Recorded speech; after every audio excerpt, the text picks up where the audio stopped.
C'est un voyage à travers les âges qui commence, un voyage qui nous mène dans le silence de la nuit, vers un temps lointain, celui des châteaux de pierre et des seigneurs à cheval. Allongez-vous confortablement, laissez-vous bercer par le son de ma voix. Nous allons, ensemble, explorer le système féodal, non pas comme une simple leçon d'histoire, mais comme une histoire à dormir debout, douce et apaisante, qui se déroule au fil des siècles. Imaginez, le soleil se couche sur l'Europe occidentale, quelque part après la chute de l'Empire romain. Le vaste réseau de routes, autrefois si bien entretenu, se désagrège lentement. Les villes, naguère prospères, se recroquevillent. Le chaos s'installe, un vide de pouvoir immense. Les invasions barbares, les pillards, les vikings venus du nord, les sarrasins venus du sud, tous déferlent sur des terres sans défense. C'est dans cette angoisse, dans cette incertitude quotidienne que naît, peu à peu, une nouvelle façon d'organiser la société, une structure qui tente de répondre aux besoins le plus fondamental de l'être humain, la sécurité. Cette structure, c'est le système féodal. Il n'est pas le résultat d'un décret ou d'un plan grandiose. Il est le fruit d'une multitude de petites décisions, de pactes passés entre des hommes cherchant à se protéger. On ne parle pas ici de rois puissants régnant sur de vastes empires, du moins pas au début. On parle de petits seigneurs locaux, de guerriers charismatiques qui peuvent offrir une protection en échange d'un service ou d'une loyauté. Le terme même de féodal vient du latin médiéval, feudam, qui désignait la terre accordée par un seigneur à un vassal. C'est le cœur même de ce système, un échange de terre, de services et par-dessus tout de fidélité jurée. Ne vous imaginez pas une pyramide rigide et immuable. Le féodalisme est plutôt une toile d'araignée complexe, tissée de serments, d'allégeances et de devoirs mutuels. Chaque nœud de cette toile représente un homme ou une femme liés à d'autres par des liens de dépendance. Il y a le seigneur, le suzerain, qui donne la terre, le fief, et il y a le vassal, qui la reçoit et jure en retour sa fidélité et son service militaire. C'est une relation personnelle, un engagement qui se scelle par une cérémonie solennelle, l'hommage. Visualisez cette scène. Deux hommes agenouillés face à face. Le vassal place ses mains dans celles de son seigneur, un geste symbolisant la soumission, mais aussi la confiance. Il prononce le serment de fidélité, s'engageant à aider son seigneur en cas de guerre, à lui fournir un conseil, à le soutenir. En retour, le seigneur le relève et lui donne l'investiture, le geste symbolique qui lui accorde le fief. Ce n'est pas une transaction commerciale. C'est la création d'un lien profond, presque sacré, un lien qui ordonne et stabilise un monde qui en a cruellement besoin. Dans ce monde, les distinctions sociales sont claires. C'est la tripartition de la société, théorisée plus tard par les ecclésiastiques, ceux qui prient, ceux qui combattent et ceux qui travaillent.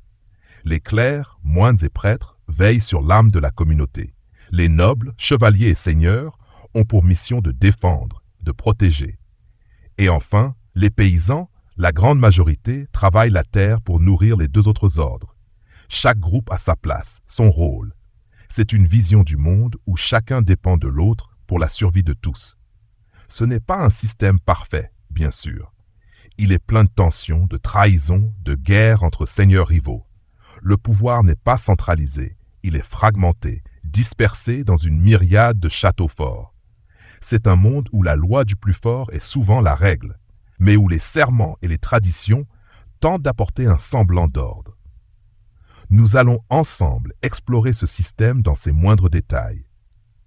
Nous commencerons par ses origines, en nous promenant dans les vestiges de l'Empire carolingien, en comprenant comment les serments de fidélité ont remplacé l'autorité publique. Nous verrons ensuite comment ces liens se sont formalisés, comment les châteaux sont devenus des symboles de pouvoir et de protection. Puis, nous plongerons dans la vie quotidienne, celle des seigneurs et de leurs chevaliers, mais aussi celle des paysans, des serfs qui cultivaient la terre. Nous allons dériver à travers le Moyen-Âge, en observant l'influence de l'Église, la montée des villes et le renforcement du pouvoir royal. Nous serons les témoins des croisades, ces grands mouvements qui ont mis à l'épreuve les liens féodaux et de la guerre de 100 ans qui a marqué la fin d'une époque. Et enfin, nous contemplerons l'héritage de ce système, la manière dont il a façonné nos sociétés modernes. C'est un voyage à la fois apaisant et instructif. Laissez votre esprit s'imprégner de ces images douces, de ces bruits lointains de l'histoire. Les échos de ces temps anciens sont là, tout près. Laissez-vous glisser vers le sommeil, en sachant que ce voyage ne fait que commencer. Le vent du passé souffle doucement, apportant avec lui les secrets du système féodal. Laissez-le vous envelopper. Fermez les yeux. Le voyage commence maintenant. Alors que nous nous enfonçons plus profondément dans le passé, la lumière de l'Empire romain s'estompe derrière nous. L'Europe occidentale est un paysage de fragmentation, un patchwork de royaumes barbares éphémères. Le pouvoir central, autrefois si puissant, n'est plus qu'un lointain souvenir. Les rois ne contrôlent plus leur vaste territoire, incapables de maintenir l'ordre et la justice sur de si grandes distances. C'est dans ce vide, dans cette dissolution de l'autorité publique, que le féodalisme trouve son terreau. Le point de départ de notre voyage est souvent situé à l'époque de Charlemagne. Cet empereur, couronné en l'an 800, a tenté de recréer un semblant de l'unité romaine. Son empire, un moment immense, s'étend de la mer du Nord à l'Italie et de l'Espagne à la Hongrie. Charlemagne ne peut pas régner seul sur une telle étendue. Il s'appuie sur des comtes et des ducs qu'il nomme pour administrer des régions en son nom.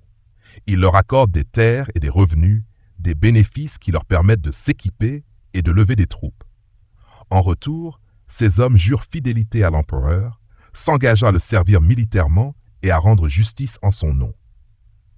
Ce système fonctionne tant que Charlemagne est en vie, sa forte personnalité maintenant l'ensemble.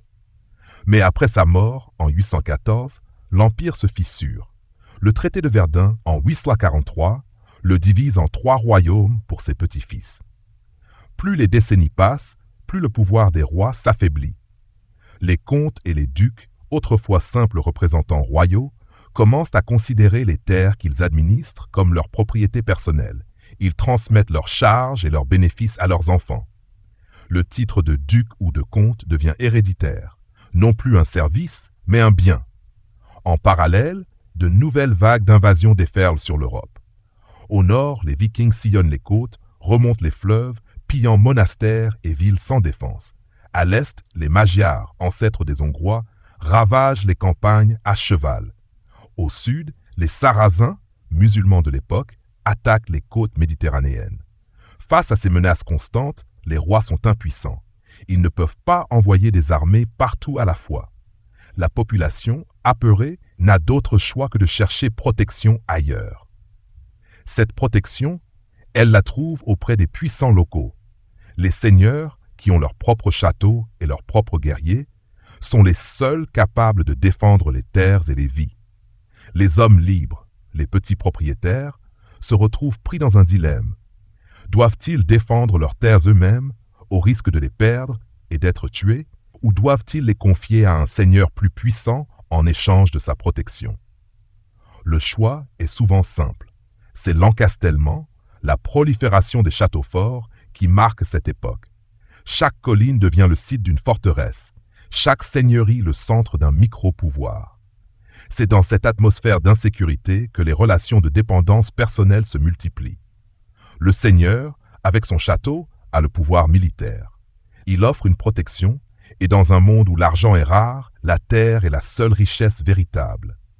Le vassal, l'homme qui se soumet, cherche cette protection et la stabilité qu'elle apporte. Il promet son service, sa loyauté et son aide militaire. Le serment de fidélité, qui était autrefois un engagement volontaire, devient le ciment d'une nouvelle société. On ne parle pas encore d'un système figé, mais d'une myriade de relations individuelles qui se tissent, s'entrecroisent et se superposent. Un homme peut être le vassal d'un seigneur, tout en étant lui-même le suzerain d'un autre. Les rois, qui n'ont plus de pouvoir réel sur tout le royaume, ne sont plus que des seigneurs parmi d'autres, bien que considérés comme les plus importants. On dit souvent qu'en France, le roi n'a de pouvoir que là où il peut jeter sa lance depuis sa forteresse. C'est la naissance d'un système où l'autorité n'est plus une notion publique et abstraite, mais une relation privée, un échange de services. Alors que les siècles passent, les liens se formalisent. La relation de suzerain à vassal, de seigneur à subordonné, devient la norme. C'est le fondement de la hiérarchie qui s'installe lentement en réponse à l'urgence. La terre, le fief, devient l'objet de l'échange, le bien tangible qui rend le système viable. Les terres sont concédées, non pas données, car le seigneur conserve un droit supérieur sur elles. Il peut les confisquer si le vassal ne respecte pas son serment. Ainsi, la genèse du système féodal est un processus organique, un lent glissement de l'autorité publique vers des pouvoirs locaux, militaires et personnels. Les invasions, le vide de pouvoir et la nécessité de se protéger ont poussé les hommes à se lier les uns aux autres par des serments solennels. Les grandes constructions de l'époque, comme la féodalité, ne naissent jamais d'un seul coup. Elles sont le résultat de l'adaptation, d'une réponse humaine à un monde en pleine mutation. Laissant derrière nous les ruines de l'Empire, nous nous déplaçons vers les donjons de pierre, là où le cœur du féodalisme va commencer à battre plus fort. Le soleil se lève sur une clairière et l'air est frais. Deux hommes se tiennent l'un face à l'autre. Leurs visages sont sérieux et un silence respectueux les entoure. L'un est un seigneur, revêtu de sa tunique de lin et de son manteau lourd, un homme de pouvoir et de guerre. L'autre est un vassal, un homme qui s'apprête à se lier pour la vie. C'est le moment de la cérémonie, le rite qui scelle le cœur du système féodal, l'hommage et l'investiture. Cette cérémonie n'est pas une simple formalité. Elle est le moment où un lien de dépendance mutuelle est publiquement et solennellement créé. Le rituel se déroule en plusieurs étapes, chacune chargée de symboles profonds. Le premier acte est l'hommage, du latin homo, homme. Le vassal, pour se placer sous la protection de son seigneur, s'agenouille devant lui. Il ôte son épée et son casque, des gestes qui montrent sa soumission. Il place ensuite ses mains jointes dans celles de son seigneur, un geste appelé immixio manuum. C'est un acte de déférence totale, une image puissante de la subordination. En cet instant, le vassal prononce des mots simples mais lourds de sens. « Je deviens votre homme ». C'est une déclaration de fidélité, une reconnaissance de l'autorité du Seigneur. Le Seigneur, en retour, relève son vassal et l'embrasse sur la bouche, le baiser de paix. Ce geste marque l'acceptation de l'hommage et la naissance d'un lien presque filial, une relation de confiance et de respect mutuel. Ensuite vient le serment de fidélité. C'est la partie plus formelle et religieuse du rite. Le vassal prête serment sur la Bible ou sur des reliques sacrées. Il jure d'être fidèle à son Seigneur, d'éviter de lui nuire, de ne pas lui causer de perte ni de honte. Les termes de ce serment sont clairs. Le vassal promet de ne jamais attaquer son Seigneur, de ne jamais lui trahir et de le soutenir en toutes circonstances. Ce serment est si important qu'il est prononcé devant Dieu, ce qui rend toute trahison non seulement une rupture de contrat, mais aussi un péché. Enfin, le Seigneur procède à l'investiture. C'est l'acte par lequel il donne officiellement le fief, la terre, à son vassal. Le Seigneur ne remet pas la terre elle-même, ce qui serait peu pratique. Il lui remet un objet symbolique, une poignée de terre, un rameau d'arbre, un bâton ou une lance. Cet objet est le signe tangible de la concession, la preuve que le vassal a bien reçu sa terre et qu'il peut en jouir. L'investiture matérialise le lien qui vient d'être créé. Ces rites, l'hommage et l'investiture, sont le cœur même du féodalisme. Ils ne sont pas seulement un échange de services contre un bien. C'est un pacte moral, un engagement de vie à vie. Les obligations du vassal sont nombreuses. Son devoir principal est le service militaire, auxilium. Il doit suivre son seigneur en guerre, et ce, à ses propres frais. Ce service est souvent limité dans le temps, par exemple à 40 jours par an, pour éviter que le vassal ne soit ruiné par des campagnes interminables. Mais il doit aussi fournir des conseils, concilium, assister la cour de son seigneur quand il le convoque et participer à la justice. Il doit aussi contribuer financièrement à certaines occasions. Le mariage de la fille aînée du seigneur, l'adoubement de son fils aîné, ou encore pour payer une rançon si le seigneur est fait prisonnier. Mais les obligations sont aussi réciproques. Le seigneur a des devoirs envers son vassal. Il doit lui assurer une protection, le défendre contre ses ennemis et rendre justice pour lui. Surtout, le seigneur est le garant du fief. Il doit s'assurer que son vassal puisse jouir de la terre en toute tranquillité. Si un seigneur manque à ses devoirs, le vassal peut rompre le lien et chercher un autre protecteur. C'est la rupture du lien féodal, un acte grave et lourd de conséquences. Ces deux relations, l'hommage et l'investiture se superposent et se complexifient au fil du temps. Un seigneur peut être le vassal d'un suzerain plus puissant tout en ayant lui-même ses propres vassaux. On dit souvent qu'en France, le vassal de mon vassal n'est pas mon vassal. Cela signifie que le roi, au sommet de cette pyramide théorique, n'a de pouvoir que sur ses vassaux directs et non sur les subordonnés de ces derniers. C'est un des aspects qui a rendu le pouvoir royal si faible et si fragmenté pendant de longs siècles. La nuit est maintenant plus sombre. Le silence s'approfondit. Ces images de serments solennels et de mains jointes flottent dans l'air, témoignant d'une époque où la parole et le geste valaient plus que l'écrit. La fidélité était la monnaie d'échange, et le lien humain était le seul rempart contre l'anarchie. Ces liens, ces engagements, ont sculpté la carte de l'Europe médiévale, dessinant des frontières invisibles d'allégeance et de devoir. Laissez ces images s'estomper doucement, comme le souffle d'une bougie, et dériver. Alors que nous nous enfonçons dans le calme du sommeil, l'image d'un château émerge de la brume. Ce n'est pas le château de conte de fées, blanc et élégant, mais une structure massive, grise et imposante qui se dresse sur une colline. C'est le château féodal, le cœur du pouvoir du seigneur, mais aussi le symbole le plus tangible de l'insécurité de l'époque. À l'origine, ces fortifications n'étaient que de simples tours de bois sur une motte de terre, la motte castrale. Facile à construire, elles servaient de refuge temporaire. Mais avec le temps et l'évolution des techniques, le bois a cédé la place à la pierre. Le donjon massif, cette haute tour principale, devient le dernier retranchement en cas de siège, le lieu de résidence du seigneur et de sa famille. Autour du donjon s'étend l'enceinte, une série de murs épais, de tours et de fossés. C'est la naissance de la forteresse médiévale que nous connaissons. Le château n'est pas qu'une simple structure militaire. C'est le centre de la seigneurie, le lieu où le seigneur exerce son pouvoir, rend la justice, perçoit les taxes et reçoit ses vassaux. Sa silhouette impressionnante, visible à des kilomètres, rappelle à chacun qui est le maître des lieux. Il est le garant de la protection pour les paysans et les familles qui vivent à l'intérieur de ces murs ou dans les villages voisins. En échange de cette protection, le seigneur exige le loyer, en nature ou en travail. C'est le fondement économique de la relation. Au centre de ce système se trouve le fief. Ce mot, issu du latin feudum, est la pierre angulaire de toute la structure féodale. Le fief n'est pas seulement un morceau de terre. C'est un ensemble de biens et de droits que le seigneur concède à son vassal en échange de services.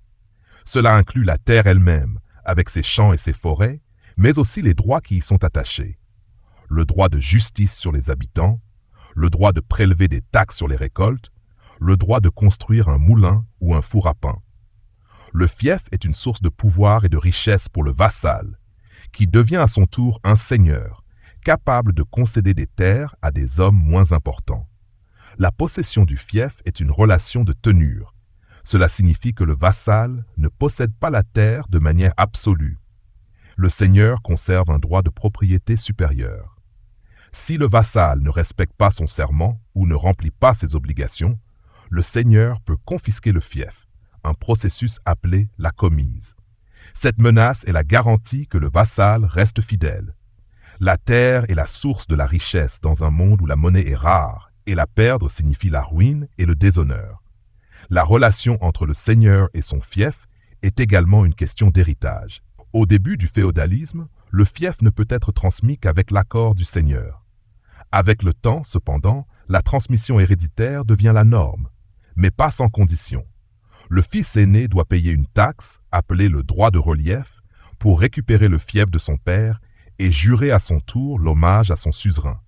Cela renforce l'idée que la relation de fidélité n'est pas automatique, mais doit être renouvelée à chaque génération.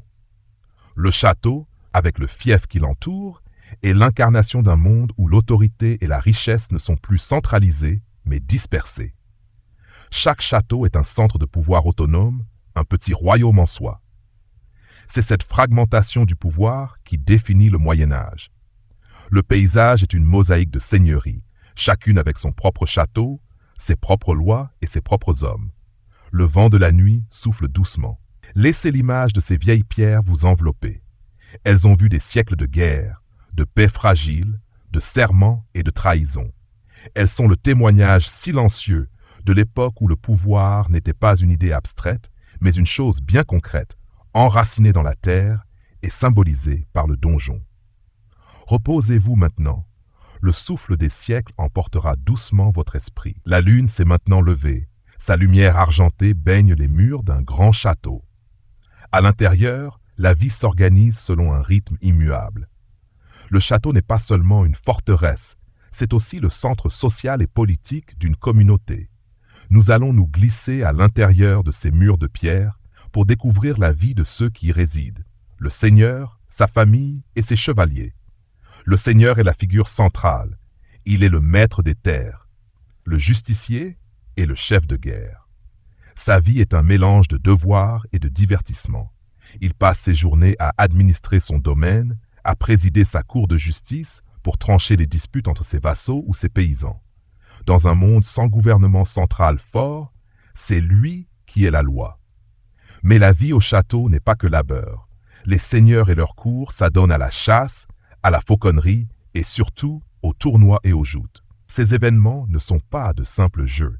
Ils sont des entraînements militaires, des occasions de montrer sa valeur et de gagner en prestige. Autour du seigneur se trouve la cour, composée de sa famille, de ses conseillers et de ses chevaliers. C'est ici que l'éducation des jeunes nobles a lieu. À 7 ans, le jeune garçon noble devient un page, servant les dames de la cour et apprenant les bonnes manières. À 14 ans, il devient un écuyer, suivant son seigneur sur le champ de bataille, prenant soin de son armure et de son cheval. Il apprend l'art de la guerre, la maîtrise des armes et l'équitation. L'aboutissement de cette éducation est l'adoubement, la cérémonie qui fait de l'écuyer un chevalier. C'est un moment solennel, souvent précédé d'une veillée d'armes et d'une confession. Le jeune homme reçoit son armure, son épée et son éperon. Le seigneur ou un autre chevalier le frappe du plat de l'épée sur l'épaule ou la nuque, un coup léger appelé la paumée. C'est le dernier coup qu'il est censé recevoir sans le rendre. Il jure ensuite de respecter le code de la chevalerie, défendre l'Église, protéger les faibles, être loyal envers son seigneur et ne pas fuir face à l'ennemi. Le chevalier n'est pas seulement un guerrier, il est l'incarnation d'un idéal de conduite, le Miles Christi, le soldat du Christ. Il est censé être courageux, généreux et courtois. Le courtois d'ailleurs est un concept qui naît dans les châteaux, lié à la vie de cour. Il s'agit d'un raffinement des manières, de la poésie et de l'amour courtois, un art de la séduction et du respect de la dame. Ces codes de conduite, bien que souvent idéalisés, contribuent à civiliser un monde qui reste par ailleurs violent et brutal. Les femmes, dans ce monde féodal, jouent un rôle important, bien que souvent limité. Elles gèrent le domaine en l'absence du seigneur, supervisent les serviteurs et l'éducation des enfants. Les mariages sont souvent des alliances politiques, permettant de créer de nouvelles alliances entre familles nobles et de renforcer les seigneuries. Mais les femmes, en tant que garantes de l'héritage, sont aussi l'objet de convoitises et de conflits. Les châteaux sont des lieux de vie animés, où les repas sont de grands rassemblements, et où les troubadours et les jongleurs racontent des histoires et chantent des chansons. La vie est rythmée par les saisons, les récoltes, mais aussi par les fêtes religieuses et les campagnes militaires. Le château est un microcosme de la société féodale, un monde à part où chaque personne a sa place et son rôle bien défini. Le silence est maintenant total. L'écho lointain des armures et le chant des troubadours s'estompent. La vie au château est une danse complexe de pouvoir, de rituels et de traditions.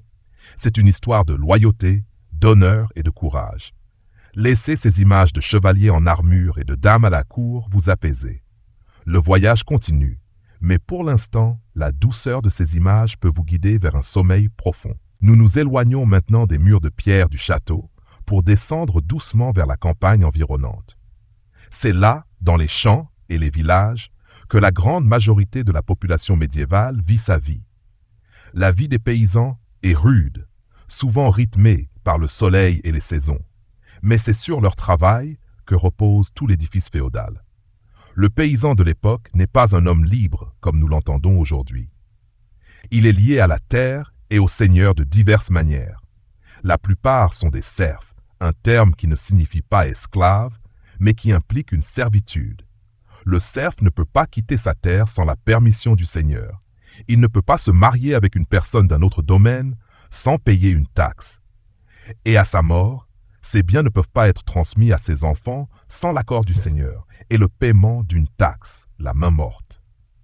Ces contraintes, héritées d'une ancienne tradition romaine, sont les piliers de la dépendance paysanne. La vie quotidienne du paysan est un labeur constant. Il se lève à l'aube pour travailler les champs, utilisant des outils simples et souvent primitifs. Une charrue en bois, une faucille.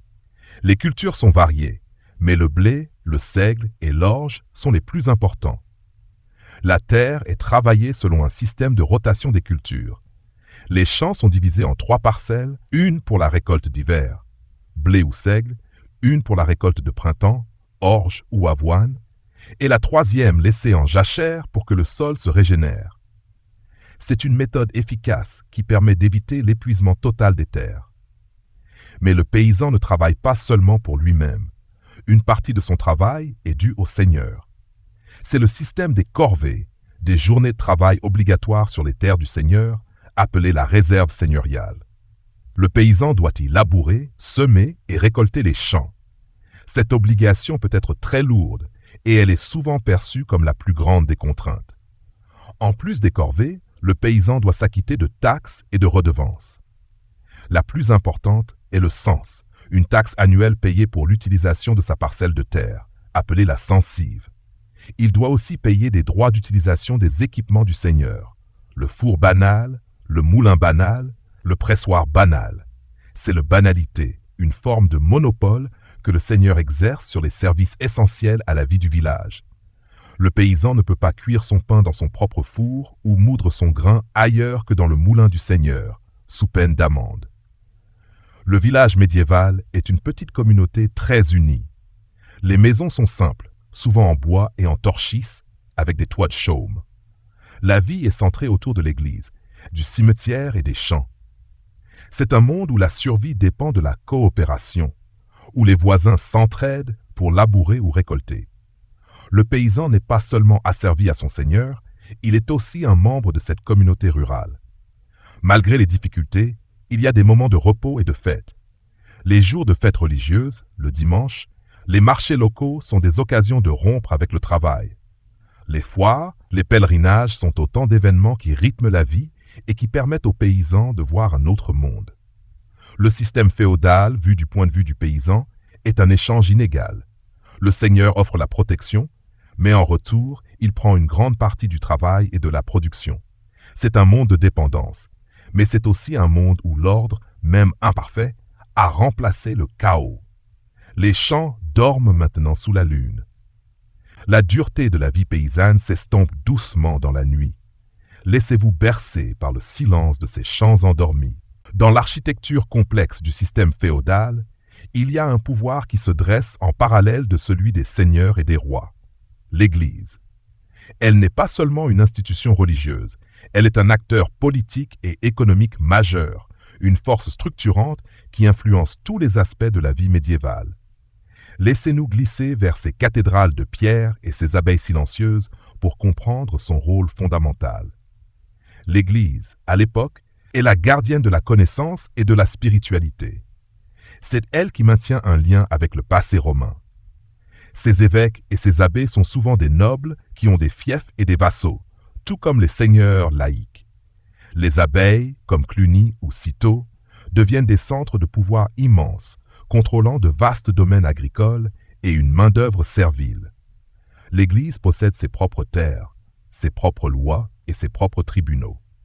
Ses possessions sont si vastes qu'on estime qu'elle détient jusqu'à 1/3 des terres en Europe occidentale. Le clergé est divisé en 2 grandes catégories. Il y a le clergé séculier, qui vit dans le monde, saeculum, comme les prêtres de paroisse et les évêques. Et il y a le clergé régulier, qui suit une règle, regula, comme les moines et les moniales. Ces derniers vivent dans des monastères, des lieux de prière et de travail où la vie est rythmée par la discipline monastique. Les moines défrichent les terres, développent de nouvelles techniques agricoles et copient des manuscrits, préservant ainsi le savoir ancien. Mais l'Église exerce aussi une influence morale et sociale. Elle tente d'adoucir la violence inhérente au système féodal. C'est elle qui promeut la paix de Dieu et la trêve de Dieu. La paix de Dieu est un mouvement qui interdit au Seigneur de s'en prendre aux personnes non combattantes, les clercs, les femmes, les paysans. La trêve de Dieu impose l'arrêt des combats pendant certaines périodes sacrées, comme le dimanche et les jours de fêtes religieuses. Ces initiatives, bien qu'imparfaitement respectées, montrent la volonté de l'Église d'imposer un ordre moral sur le chaos de la guerre féodale. L'Église est également un ciment social. Le baptême, le mariage et l'enterrement sont des événements religieux qui lient la communauté. Le clergé est le seul ordre qui a une mobilité sociale, puisque même le plus humble paysan peut devenir prêtre ou moine. Il n'y a pas de serf dans l'Église. L'Église est une voie d'ascension et de pouvoir pour ceux qui ne sont pas nés nobles. Les seigneurs et les vassaux, bien que souvent en conflit, sont profondément croyants. Les châteaux ont leur propre chapelle d'or et le seigneur est le protecteur de l'Église locale. Il fait des dons de terre aux monastères et aux églises, en échange de prières pour le salut de son âme. Cette relation entre le pouvoir laïque et le pouvoir ecclésiastique est une des caractéristiques du système féodal. Les évêques et les abbés siègent dans les cours des rois et des seigneurs, et leur conseil est souvent recherché. L'Église joue aussi un rôle judiciaire. Elle a ses propres tribunaux pour juger les affaires qui concernent le clergé et pour les questions de foi et de morale. Le pouvoir d'excommunication, qui exclut un individu de la communauté chrétienne, est une arme redoutable contre un seigneur désobéissant. La menace de l'interdit, qui suspend tous les sacrements sur un territoire, peut mettre une pression énorme sur un roi ou un seigneur pour qu'il se soumette à la volonté de l'Église. Les vitraux des églises s'illuminent doucement sous la lumière de la lune. Le son des cloches lointaines s'éteint. L'Église, avec ses propres lois et ses propres richesses, a su se tailler une place de choix dans le système féodal. Elle a donné un sens, une structure et un espoir à un monde souvent brutal. Le silence maintenant est complet, un silence qui fait écho à la contemplation des moines dans leur cloître.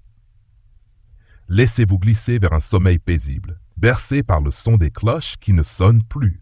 Le souffle de la nuit nous emporte maintenant sur une mer agitée. La fin du Xe siècle voit un événement majeur qui va secouer les fondations du système féodal, l'appel à la croisade. En 1095, le pape Urbain II, lors du concile de Clermont, appelle les chevaliers d'Occident à partir pour l'Orient, à libérer la Terre Sainte et Jérusalem du joug des musulmans. Cet appel n'est pas seulement un événement religieux, il est une mise à l'épreuve des liens féodaux. Pour le seigneur et le chevalier, la croisade est à la fois une chance et un risque. C'est une occasion de racheter ses péchés, d'obtenir la gloire et l'honneur, et peut-être même de faire fortune. Mais c'est aussi un voyage long et dangereux qui peut entraîner la mort, la maladie ou la capture. La croisade exige un investissement financier immense pour équiper une armée, ce qui force de nombreux seigneurs à hypothéquer ou à vendre leurs terres, leurs châteaux. C'est un moment de grande incertitude pour la stabilité du système. Les liens féodaux sont mis à rude épreuve par ce grand mouvement de masse. Comment un vassal peut-il servir son seigneur s'il est parti à l'autre bout du monde? Les obligations de service militaire, qui étaient souvent limitées à quelques semaines par an, deviennent un défi quand elles se transforment en une campagne de plusieurs années. Pour partir, le vassal doit obtenir l'autorisation de son seigneur, et souvent, les deux doivent s'accorder sur les conditions de leur départ. Le serment de fidélité est mis à l'épreuve par une loyauté supérieure, celle envers Dieu et l'Église. Les croisades ont des conséquences profondes sur la société féodale. Elles contribuent à affaiblir les seigneurs qui partent et ne reviennent jamais, ou qui reviennent ruinés. Les rois et les princes qui ne partent pas en profitent pour consolider leur pouvoir. Le pouvoir royal, qui était un maillon faible dans la chaîne féodale, commence à se renforcer. Les rois, en l'absence de leurs grands vassaux, peuvent étendre leur contrôle sur leur territoire. Mais les croisades ont aussi d'autres conséquences. Elles ouvrent l'Occident sur l'Orient. Les croisés reviennent avec de nouvelles connaissances, de nouvelles technologies, de nouveaux produits, soieries épices, sucre, fruits. Cela stimule le commerce et par conséquent l'émergence de villes et d'une nouvelle classe sociale, les marchands. Ces villes, que nous explorerons plus tard, vont devenir des pôles de richesse et d'influence en dehors du système féodal. Les croisades donnent aussi une nouvelle orientation à la chevalerie. L'idéal du chevalier se transforme. Il n'est plus seulement un guerrier au service de son seigneur, il devient aussi le soldat du Christ. Des ordres religieux militaires sont créés, comme les Templiers et les Hospitaliers. Ces moines guerriers, qui combinent la vie religieuse et l'art de la guerre, symbolisent la fusion de la spiritualité et du combat. Ils ont des commanderies à travers toute l'Europe, gèrent d'immenses richesses et sont de puissants acteurs politiques. L'impact des croisades est d'une grande envergure. Elles contribuent à une nouvelle dynamique. L'Europe féodale, qui était repliée sur elle-même, commence à s'ouvrir. Les idées et les richesses circulent et les fondations du système commencent à trembler. L'appel à la croisade est un point de basculement. Il montre que la loyauté féodale, aussi forte soit-elle, n'est pas la seule force qui anime les hommes. Laissez ces images de grands mouvements et d'armées en marche s'estomper. Le son des tambours lointains et des chants de pèlerins s'évanouit. Les croisades ont secoué le monde féodal, mais elles l'ont aussi mis sur une nouvelle voie, vers un monde plus complexe et plus connecté. Doucement, glissez vers le repos, vers le silence de la nuit. Alors que la nuit avance, une nouvelle lumière commence à poindre à l'horizon, celle des villes. Le système féodal, si bien ancré dans la terre et les campagnes, va être mis au défi par un phénomène qui se développe à partir du XIe siècle. L'essor des villes médiévales. Ces cités, avec leurs remparts et leurs marchés animés, deviennent des pôles de richesse et de liberté qui offrent une alternative à la vie dans la seigneurie. La renaissance urbaine n'est pas un phénomène soudain. Elle est le fruit de plusieurs facteurs. D'abord, l'amélioration des techniques agricoles, avec la charrue à soc en fer et la rotation triennale des cultures qui entraîne une augmentation de la production. L'Europe est moins touchée par les famines et la population peut se développer. Le surplus de nourriture peut être vendu, ce qui stimule le commerce. Les croisades, comme nous l'avons vu, ont ouvert de nouvelles routes commerciales avec l'Orient et les marchands reviennent avec des épices, des soieries et d'autres produits de luxe qui créent une demande croissante. Les marchands, qui ne sont ni seigneurs ni paysans, ne trouvent pas leur place dans le système féodal. Ils ont besoin de sécurité pour leurs biens, de lois claires pour leurs transactions et d'une certaine liberté pour prospérer. Ils s'installent dans des lieux stratégiques, souvent près des châteaux ou des abbayes, qui offrent une protection. Ces lieux deviennent des villes, des bourgs, et les marchands qui y vivent sont appelés des bourgeois. Pour se protéger du pouvoir des seigneurs et pour obtenir plus de liberté, les villes s'organisent en communes. Elles prêtent un serment collectif pour se défendre mutuellement.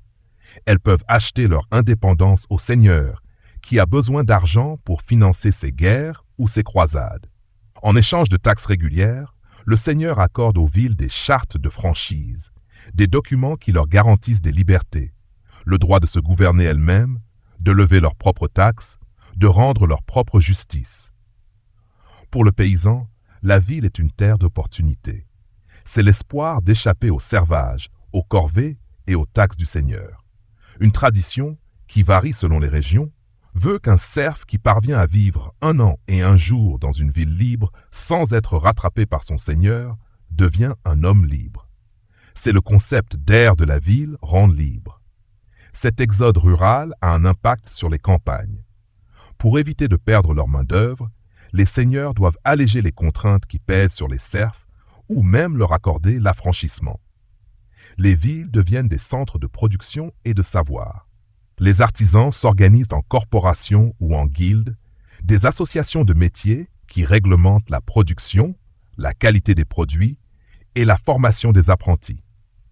Les corporations protègent leurs membres et garantissent leur survie dans un monde compétitif.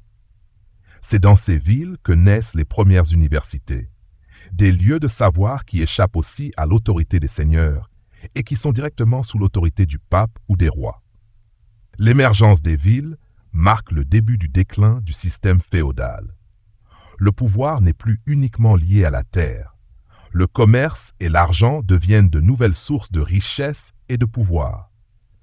Les rois, qui ont compris l'importance de ces nouvelles forces, commencent à s'allier avec les villes. Ils leur accordent des franchises en échange de soutien financier et militaire. Cet argent permet aux rois de lever des armées de mercenaires qui sont beaucoup plus efficaces et fiables que les armées de vassaux, dont la fidélité n'est jamais garantie. La lumière des villes scintille maintenant au loin. Les bruits de la rue, le bruit des forgerons et les cris des marchands se fondent doucement dans le silence. Le monde se transforme. Les murs des châteaux et la vie des champs ne sont plus les seuls modèles de société. Les villes sont les phares d'une nouvelle ère. Laissez ce murmure lointain vous accompagner vers un sommeil profond et réparateur. La nuit est maintenant à son plus profond et la lune éclaire faiblement les vestiges d'un monde qui s'efface. Le système féodal qui a dominé l'Europe pendant des siècles ne disparaît pas soudainement. Il s'éteint lentement, étouffé par de nouvelles forces qui émergent et qui finissent par le rendre obsolète. C'est la longue transition du Moyen Âge à la Renaissance, l'avènement d'un nouveau monde. Le premier grand coup porté au système féodal est le renforcement du pouvoir royal. Les rois, qui n'étaient que de grands seigneurs parmi d'autres, commencent à s'imposer. Ils profitent des faiblesses des seigneurs, partis en croisade ou ruinés par des guerres internes. Les rois consolident leur pouvoir en s'alliant avec les villes, ces nouvelles entités riches et dynamiques qui leur fournissent l'argent nécessaire pour lever des armées professionnelles, payées en monnaie. Ces armées de mercenaires, loyales au roi plutôt qu'à un seigneur, sont beaucoup plus efficaces que le service militaire féodal, souvent de courte durée. La guerre de Cent Ans, 1337-1453, entre la France et l'Angleterre, est un catalyseur de ce changement. Cette guerre est un conflit entre deux monarchies naissantes. Elle montre l'inefficacité des armées féodales, composées de chevaliers et de vassaux, face à des armées disciplinées et professionnelles, équipées de nouvelles armes comme les archers anglais. La fin de la guerre voit le renforcement des monarchies dans les deux pays.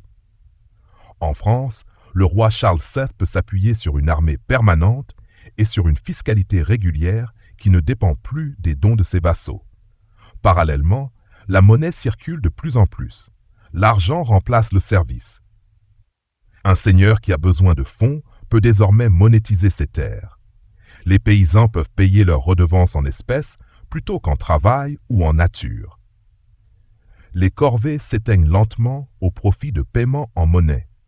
Les seigneurs préfèrent recevoir de l'argent qui leur permet d'acheter des biens de luxe ou d'engager des soldats plutôt que de recevoir des sacs de grains. Ce qui était un lien personnel de fidélité devient une relation économique. Le servage, cette contrainte qui lie le paysan à la terre, s'affaiblit considérablement. La peste noire, qui ravage l'Europe au milieu du XIVe siècle, tue près de la moitié de la population. Les terres sont abandonnées et les seigneurs manquent de main-d'œuvre. Les survivants peuvent demander de meilleures conditions de vie et les seigneurs, pour ne pas perdre leurs ouvriers, doivent leur accorder l'affranchissement et de meilleures conditions. Le servage disparaît progressivement, surtout en Europe de l'Ouest. L'émergence d'un État moderne centralisé est le coup de grâce.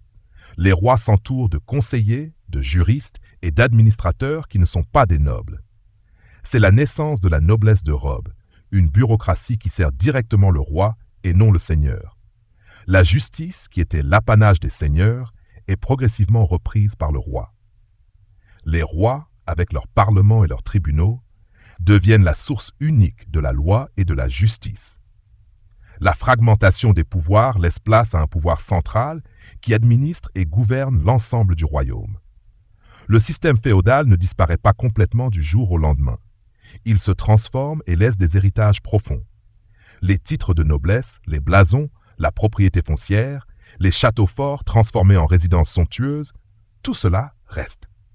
Les relations de vassalité deviennent des symboles, des titres honorifiques, mais elles n'ont plus de fonction réelle. L'aristocratie, qui était une classe de guerriers, devient une classe de courtisans, de grands propriétaires terriens qui vivent à la cour du roi. La Révolution française, à la fin du XVIIIe siècle, porte le coup final. l'abolition des privilèges de la noblesse, la fin des droits seigneuriaux et la redistribution des terres marquent la fin officielle du système féodal en France. Le monde est maintenant fait d'États-nations, de citoyens, de lois qui s'appliquent à tous. L'histoire du système féodal est l'histoire d'une réponse à une crise de l'ordre. Il a émergé du chaos, a ordonné un monde violent et a fini par être dépassé par le monde qu'il a contribué à créer. Les châteaux de pierre et les champs de cerf ont laissé place aux États centralisés, aux villes et à la monnaie. C'est la fin de notre long voyage à travers les âges. Le sommeil est maintenant complet. Les échos de cette époque s'évanouissent doucement dans le silence de la nuit. Rêvez de ces histoires lointaines et laissez le passé vous envelopper.